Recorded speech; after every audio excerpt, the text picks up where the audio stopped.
In previous video, we studied about the operation of sets, that is union of sets, intersection of set and difference between the sets. Today, we studied about the complement of the sets and some problem on Venn diagram. Now we start.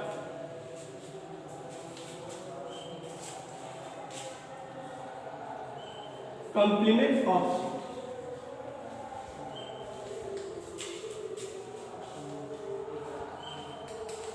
Complement of set ये क्या है? मान लिया S B and universal set.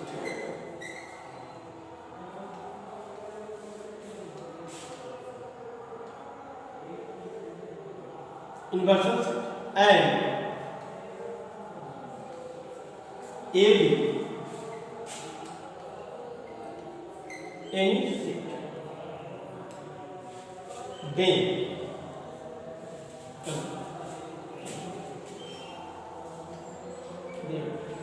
complement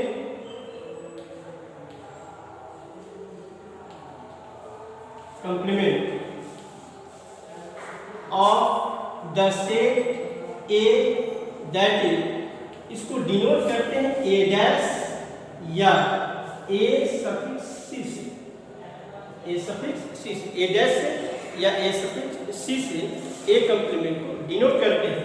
और यह भी क्या होता है A the set of that element, set of that element, उस एलिमेंट का यह सेट होता है that element which belongs to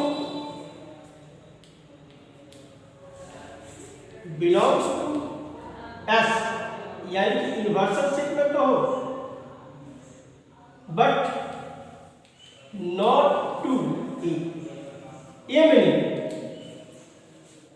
यानी कि कंप्लीमेंट ऑफ सेट, किसी भी सेट का कंप्लीमेंट अगर निकालना है तो वह यूनिवर्सल से, उसके एलिमेंट यूनिवर्सल सेट में तो होंगे लेकिन वह उस सेट में के एलिमेंट्स नहीं होंगे। यानी कि दैट इज अगर कोई यूनिवर्सल सेट इस प्रकार हम दिखाते हैं और कोई सेट ए है और यह यूनिवर्सल सेट हो गया तो ए को छोड़ करके बाकी जो भी हो गया, बाकी जो आया, ये जो देखते हो डार्क एरिया जहाँ शेडिंग किया गया वह एक कंप्लीमेंट कहलाता है। इसको क्या कहेंगे? एक कंप्लीमेंट, यानी कि यह जो बाहर का क्षेत्र एक को छोड़ करके जो एस का एलिमेंट्स आया वह एक कंप्लीमेंट कहलाएगा। अब देखा जाए कि ए कंप्लीमेंट को ए डैश यानी कि complement of A, complement of A में देख सकते हैं कि इन्वर्सल सेट में से ए को निकाल, बाकी जो बच गया वह ही ए का कंप्लीमेंट के एलिमेंट्स कहलाएंगे होंगे। अब जैसे अगर मान लो कि ए से इन्वर्सल सेट में एलिमेंट्स इस प्रकार हो कि A B C D E F G H, मान लो इन्वर्सल सेट के एलिमेंट्स और ये कोई सेट है और ये सेट है मान लिया गया बी डी ई एच और कहें ए कंप्लीमेंट निकालो तो ए कंप्लीमेंट क्या हो जाएगा? तो एस में से ए को निकालो, तो एस में से ए को निकालेंगे तो क्या क्या बचेगा? ए सी एफ, ये ए कंप्लीमेंट है तो यह ए का element B D E H है और एस में A B C D E F G H है तो ए कंप्लीमेंट में क्या हो जाएगा? तो एस में से ए के एलिमेंट्स को निकाल दो, जो बच जाएगा वही ए का कंप्लीमेंट कहलाएगा। तो इस प्रकार हम लोग ये जान गए कि कंप्लीमेंट ऑफ ए सेट क्या होता है। इस तरह से अब हम आगे इसके बारे में और जानेंगे, इसके प्रॉपर्टी को लेकर भी हम चर्चा करेंगे। देखा जाए इसका प्रॉपर्टी क्या होता है कंप्लीमेंट ऑफ सेट्स का। तो property of the complement of the set की कंप्लीमेंट की प्रॉपर्टी क्या होती है उस पर हम लोग जानेंगे। पहला ए कंप्लीमेंट का कंप्लीमेंट एक दूसरा ये जानेंगे कि नल सेट का कंप्लीमेंट यूनिवर्सल सेट। यहाँ एस क्या है तो एस जो देख रहे हैं एस यूनिवर्सल सेट है। एस कौन सा सेट है तो यूनिवर्सल सेट को ये डिनोट कर रहा है और 5 नल सेट है और यही एस का कंप्लीमेंट जो हो जाएगा वह नल। ये भी याद रखना कि A intersection A complement A any set है ये null. A is any set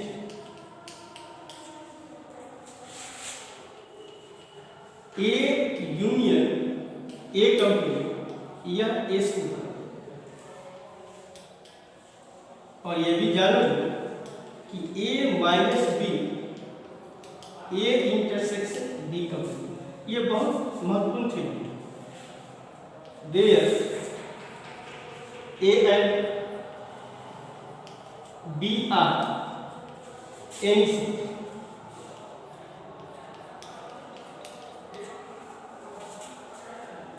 और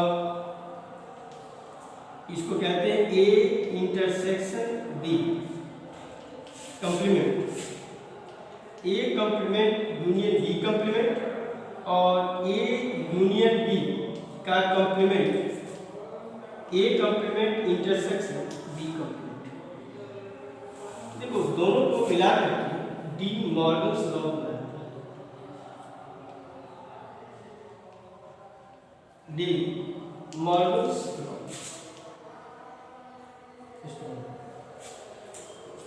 डी मॉर्गन्स लॉ ये इसके इस्तेमाल बहुत जो आगे देखेंगे इसका यूज होता है।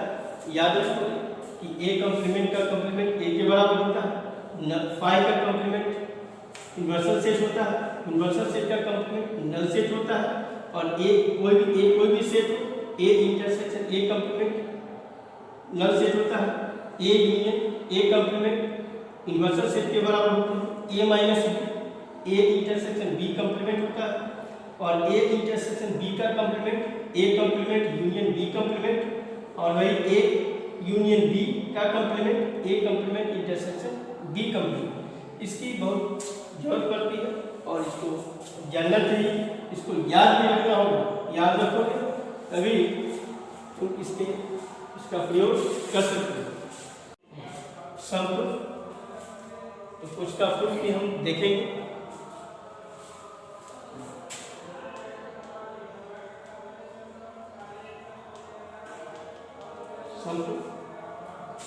पहला कि a minus B equal to A intersection B.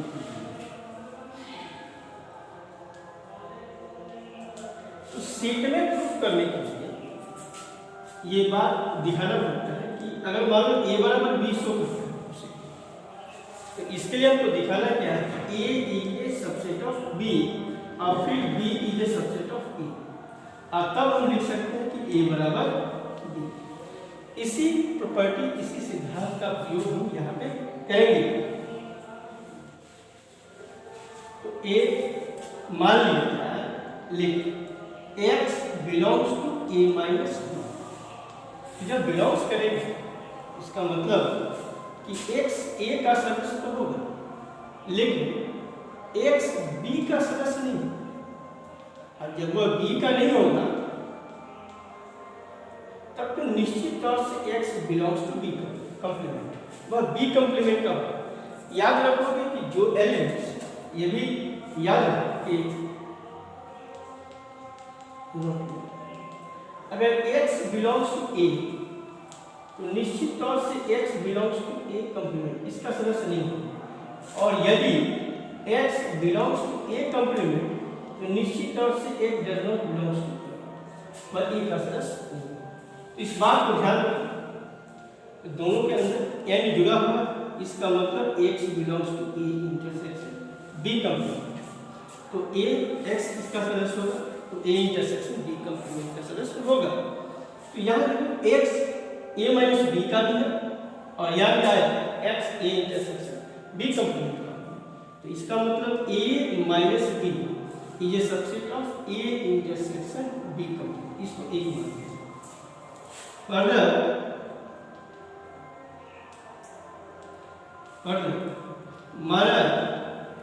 मान लीजिए कि a belongs to a intersection b complement, जब b कंप्लीमेंट का है तो a belongs to a and a belongs to b complement, और जब b कंप्लीमेंट का है तो निश्चित तौर से a does not belongs to b, इसका मतलब क्या होगा कि a belongs to a minus. तो इस प्रकार a इंटरसेक्शन b कंप्लीमेंट ये subset of a minus b का ये सबसेट। तो फ्रॉम 1 and 2 से हम देख सकते हैं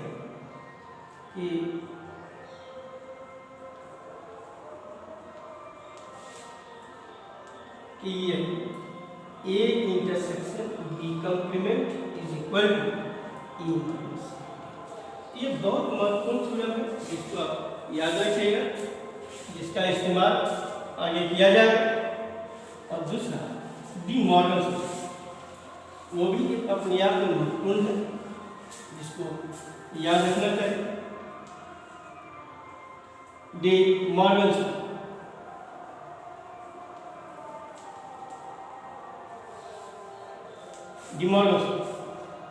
इसमें क्या है, for any two sets A and B, ये और भी कोई सेट A इंटरसेक्शन B का complement, A complement union B complement, और दूसरा A union B complement equal to A complement intersection B complement. और इसका प्रूफ भी देखेंगे। तो प्रूफ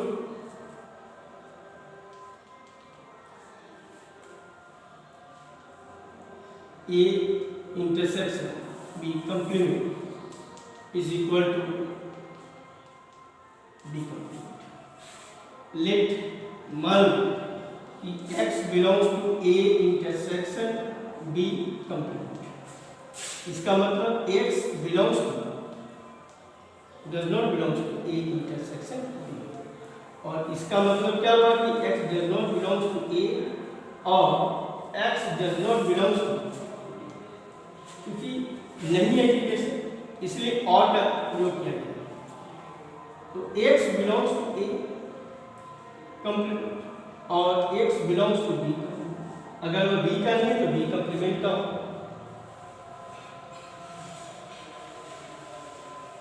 इसका मतलब x इसका सदस्य हो और लगा हुआ है तो यूनियन लगेगा। इस प्रकार यहाँ से देख क्या रहे कि a intersection b complement is a subset of a complement union b complement. जो elements a intersection b complement में है वो सारे elements a complement union b complement में भी है, इसीलिए a इंटरसेक्शन b कंप्लीमेंट ये subset of a complement union b complement. Problem देखा जाए तो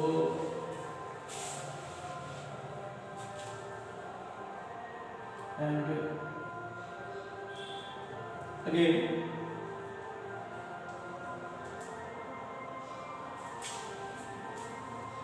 माना जाए लिख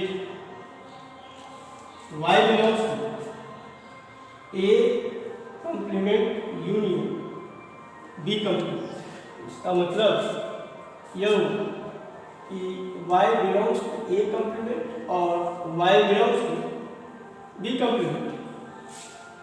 तो y is not elements of A और y is not elements of B। इसका मतलब y is not elements of A intersection B।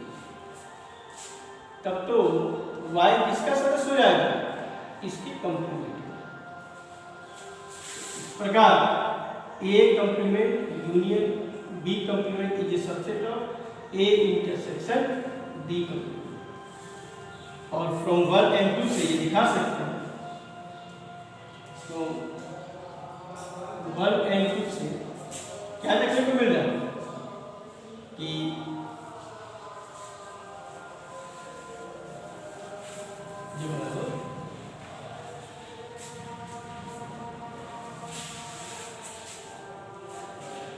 A intersection B का complement is equal to A complement union B complement. दूसरा उसमें क्या है कि A union B complement is equal to A complement intersection B complement. इसका जो proof करेंगे वह लेट मान लिया जाए कि X belongs to A union B complement का सदस्य। तो X किसका सदस्य नहीं हो, यानी कि A यूनियन B का सदस्य नहीं है। जब यूनियन का नहीं है तो इसका मतलब X A का भी नहीं होगा एंड X B का भी नहीं होगा। जब X A का भी नहीं है, B का भी नहीं है, तो है किसका? Complement. X belongs to B का। और जब X दोनों का एलिमेंट्स होगा तो वह इंटरसेक्शन का भी एलिमेंट्स होगा। इसका मतलब क्या हो गया? यह जो है कि A union B complement is a subset of A complement intersection B complement. इसके बारे में जान लिया और लिख भी लिया और इसको प्रोसीड करते हैं।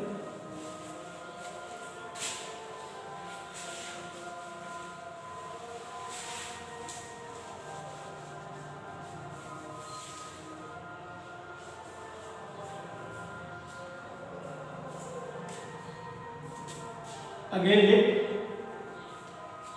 माना जाए y, अब उल्टा लिखे तब y the elements of A complement intersection B complement. इसका मतलब क्या होगा कि y A complement and y B complement.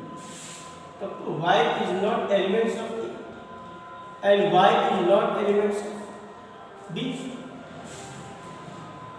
तब तो y इज नॉट एलिमेंट्स, तब तो यूनियन का भी नहीं होगा। तब तो y is not elements of A union. इसका होगा तो A यूनियन B के एलिमेंट। इस प्रकार हम देख सकते हैं कि A complement intersection B complement is a subset of A union B। तो क्या मिल रहा है? फ्रॉम 1 and 2 से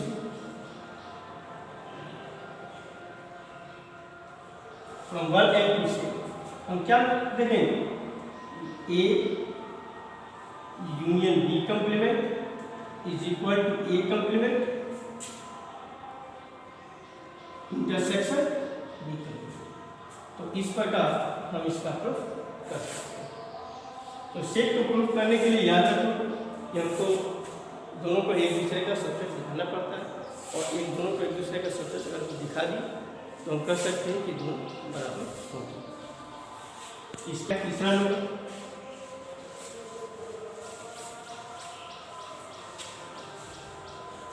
तीसरा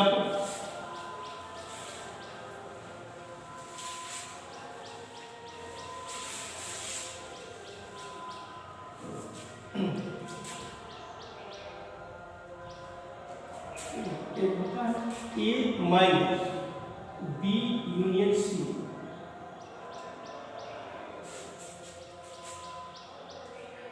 A माइनस B इंटरसेक्शन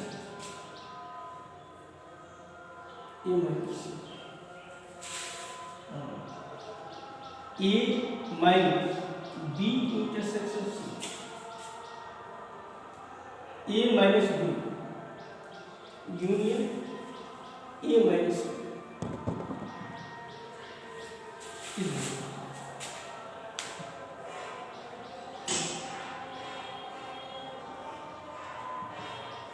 इसका फर्स्ट वन है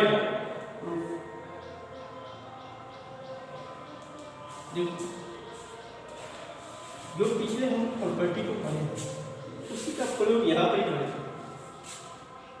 ए इंटरसेक्शन इसको बी यूनियन सी का कॉम्प्लीमेंट लिख सकते हैं।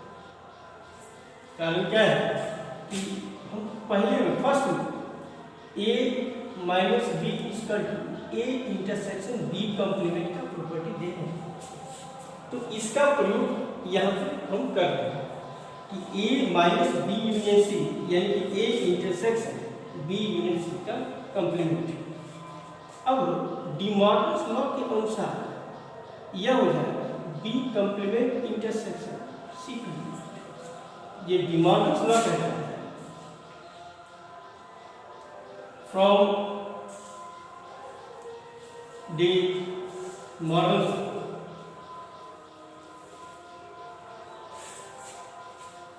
लॉ। अब इसमें ए इंटरसेक्शन बी कॉम्प्लीमेंट, अब डिस्ट्रीब्यूटिव लॉ का प्रयोग करेंगे।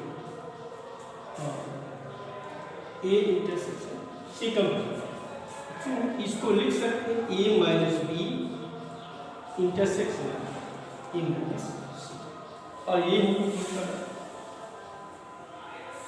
इस प्रकार B union C equal to A minus B intersection A minus C. फिर दूसरा number A minus B intersection C, A intersection, फिर उसी प्रकार ये जो A minus B equal to A intersection B complement होता है उसी प्रॉपर्टी क्या था, तब A intersection B complement union C complement by De Morgan's law क्या था,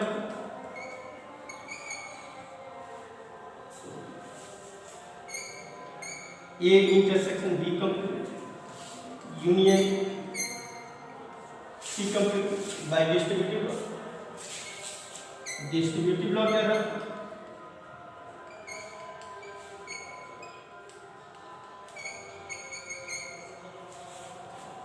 और इसको भी लिख सकते हैं A minus union A minus C. इस प्रकार इसको यहाँ पे प्रूफ कर चुके हैं। आगे कुछ क्वेश्चन भी देख सकते हैं जो इसके आधार पर प्रूफ किया जाता है, प्रॉपर्टी का इस्तेमाल करते हैं।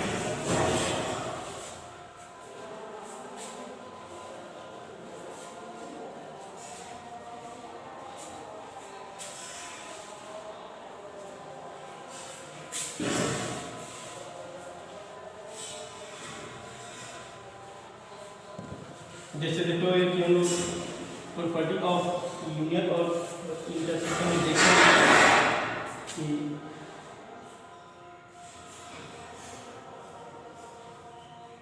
चौथा जो प्रूफ होगा ए यूनियन ए इंटरसेक्शन ए के बराबर या ए इंटरसेक्शन ए यूनियन भी एक, यहाँ पे बी को एन से बी ए कोई से, तो इसका प्रूफ अगर देखना है देखो कि ए यूनियन ए इंटरसेक्शन पर बात ध्यान दिया जाए तो देख सकते हो A union A intersection A union B by distributive ये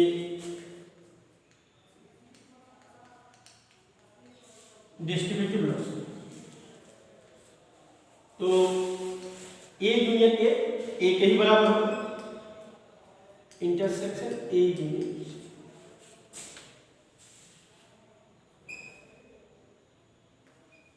देखो यहां वही चीज नीचे वाला, यानी कि दैट इज कि यह दोनों क्या है, एक ही चीज है और दोनों बराबर है।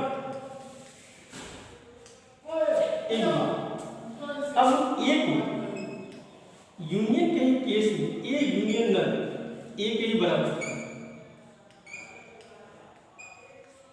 हम लोग पता है कि बाय प्रॉपर्टी ए यूनियन नल ए होता है, इसी का प्रयोग यहाँ पे किया। तो अगर हम कहें कि ए यूनियन तो कॉमन ले डिस्ट्रीब्यूटिव लॉ का अपोजिट ये नल इंटरसेक्शन, और याद रखो कि नल के साथ किसी का भी करो तो वह नल ही देता है, यानी कि याद रखिएगा नल ए इंटरसेक्शन नल से ये नल ही देता है। इसलिए हम देख सकते हैं A union A intersection B is equal to A intersection A union B, यह कितने के बराबर होगा, ए के। इस प्रकार इसके प्रूफ को देख सकते हैं, कर सकते हैं इन